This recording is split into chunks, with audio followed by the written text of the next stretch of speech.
দেশের ফুটবলের এই ক্রান্তি লগ্নে জট কি তবে খুলবে নাকি আরো শঙ্কা বাড়বে? নট জাস্ট বিএফএফ, স্পোর্টস মিনিস্ট্রিও ইনভলভ।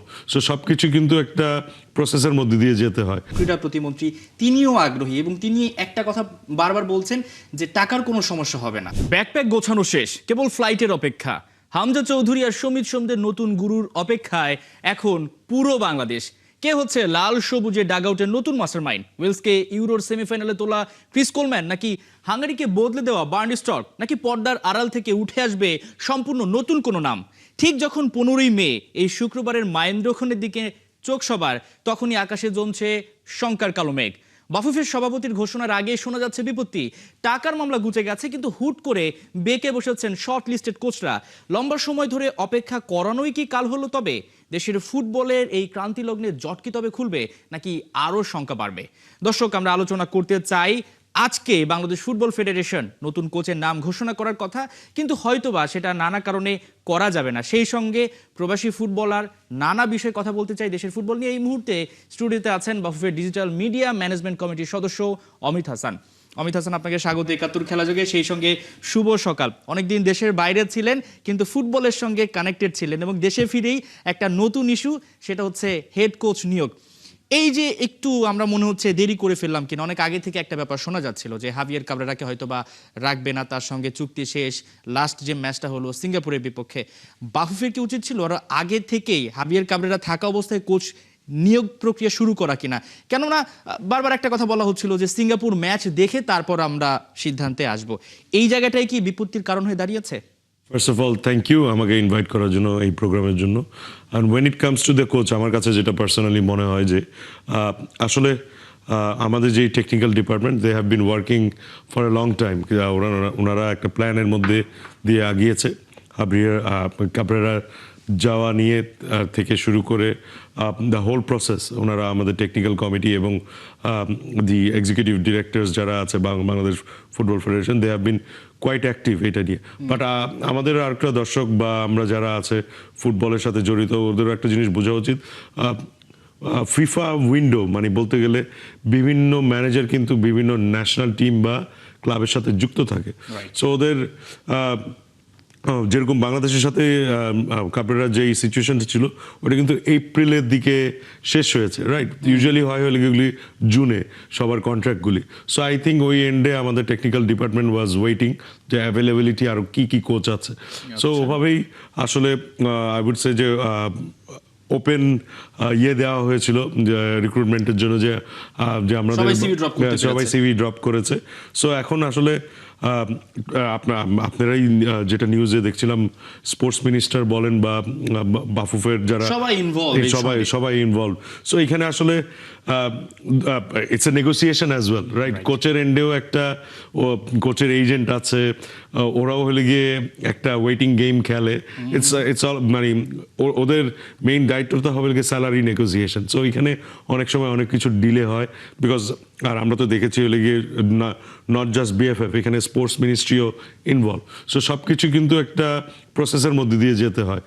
সো সেই জন্য I think there has been a bit লিডে।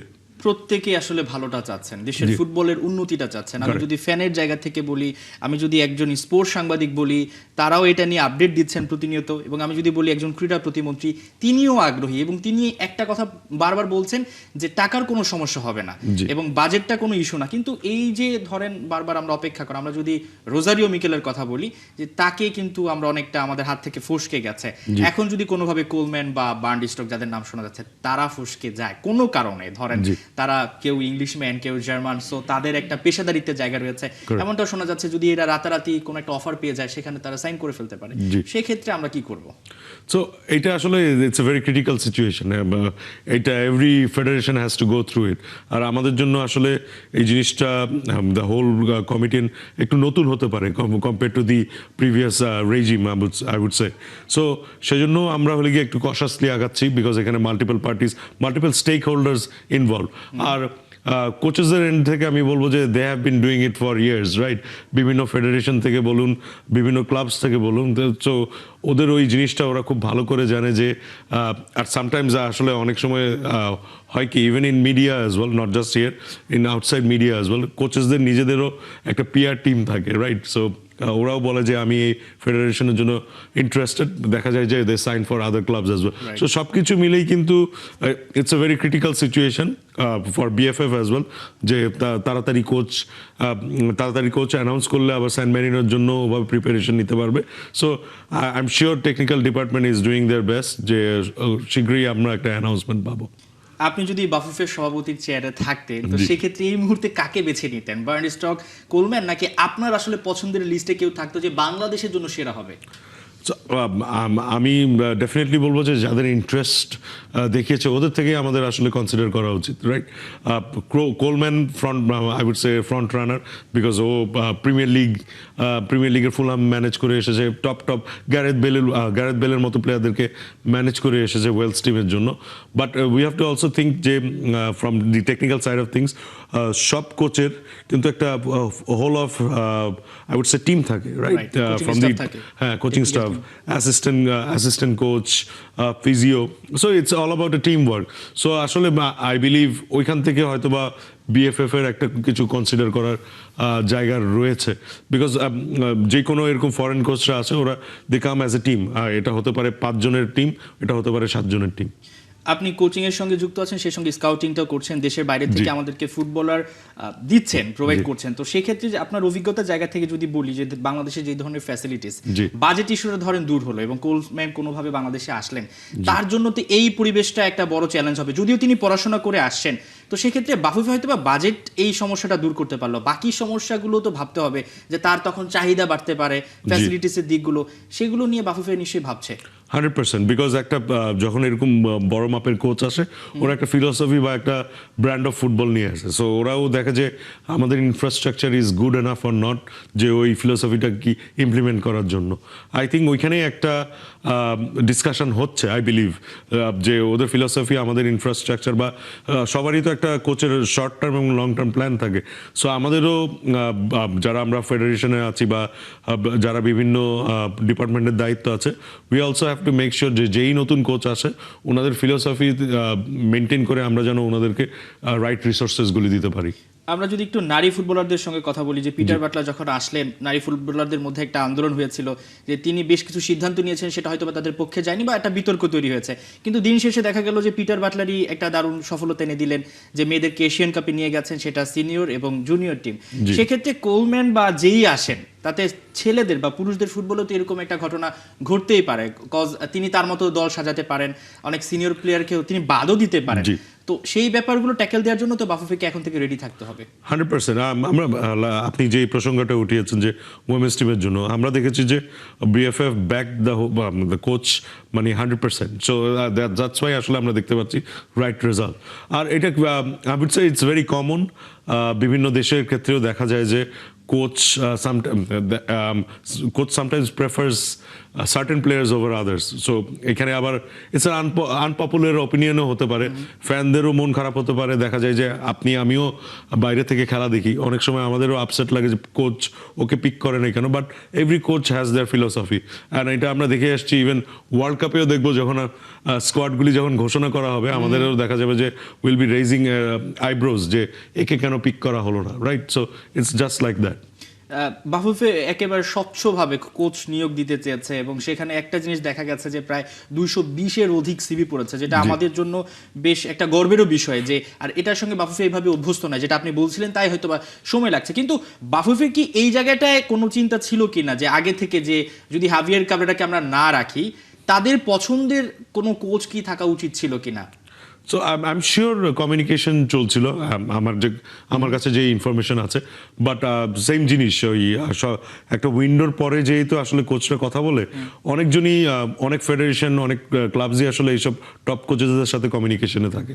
So একটা সময় গেলে তারপর যে ওরা কমিউনিকেশনগুলি শুরু করে, বিকজ ওদের যে কারেন্ট কন্ট্রাক্ট বা একজন আর কোচেসদের মধ্যেও কিন্তু একটা প্রফেশনালিজম আছে, আনলেস সামওয়ান লিভস ওরা কিন্তু ওই ব্যাপারে কমেন্ট করতে চায় না, রাইট? ওদেরও একটা প্রফেশনালিজমের ব্যাপার আছে।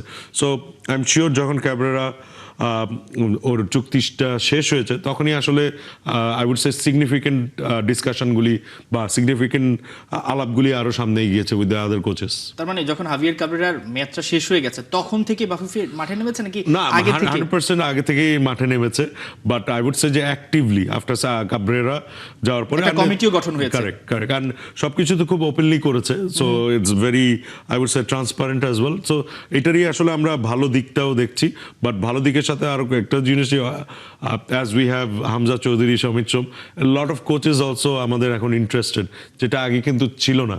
সো ওইটাও কিন্তু আমাদের ডিল করতে হচ্ছে যে এত বড় ইন্টারেস্ট, কাকে নিব না, সো শর্ট লিস্ট করা, সো ইটস এ প্রসেস কিন্তু, so it takes time I would say.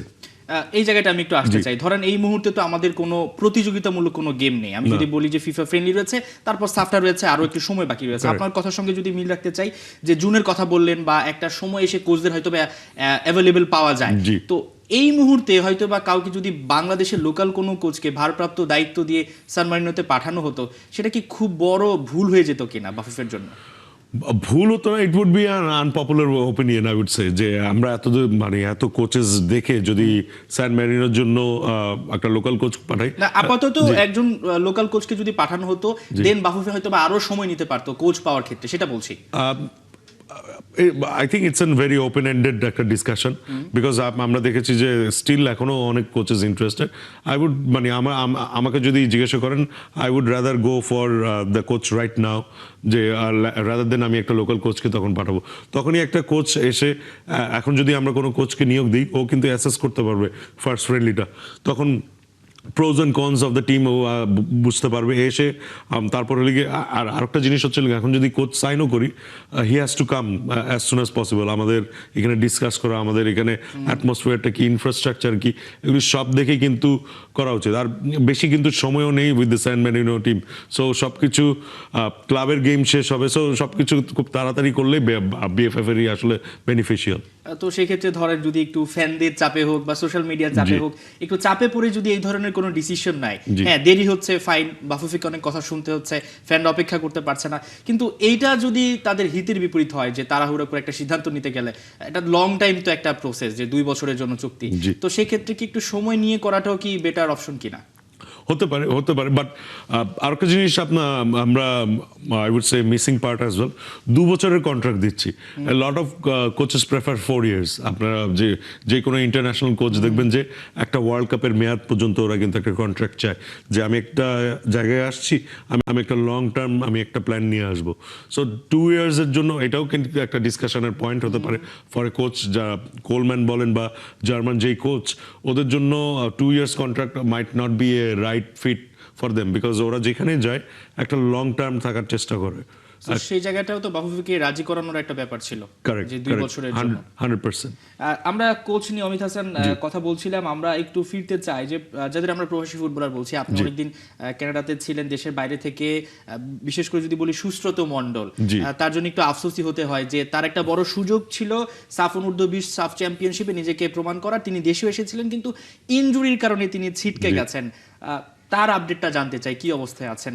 Unfortunately, যেটা আপনি বলেছেন যে আনফর্চুনেটলি ও একটা ইনজুরি নিয়ে এসেছিল, বা উই থট যে এটা খুবই স্লাইট ইনজুরি, বাট এমআরআই করার পরে দেখা গিয়েছে it's a partial tear. So unfortunately ও এখন রিকভারিতে আছে। So I believe in 3 to 4 months he'll be up and running again. ওর অনেক পোটেনশিয়াল আছে, অ্যান্ড হোপফুলি ইনশাল্লাহ ও যখন আবার he will be in the mix and he'll be picked ইনশাল্লাহ।